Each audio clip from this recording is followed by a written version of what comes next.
On the first anniversary of the Modi 2.0 government, Prime Minister has written an open letter to the nation where he talked about the resilience of Indians and the sufferings of migrants and daily wage labourers due to the lockdown and appealed that the nation must show patience in the long fight against this pandemic. He wrote, "Many feared that India will become a problem for the world when coronavirus hits it, but today, through sheer confidence and resilience, you have transformed the way the world looks at us. We must always remember that the present and future of 130 crores will never be dictated by an adversity."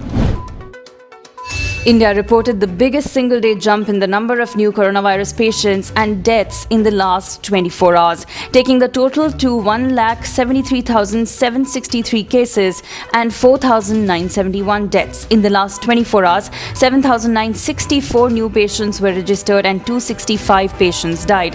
This is the second consecutive day that India has reported over 7,000 cases in a single day. More than 80,000 patients, meanwhile, have recovered. As Lockdown 4.0 expires tomorrow, states may enter a further relaxed period of the lockdown.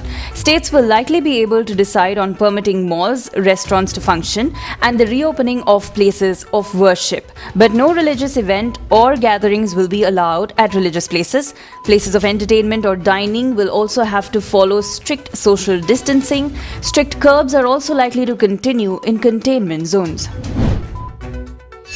US President Donald Trump said he would strip several of Hong Kong's special privileges with the United States and bar some Chinese students from US universities in anger over Beijing's bid to exert control in the financial hub. Trump, however, did not give a time frame for such an action and did not delve into details of the specifics.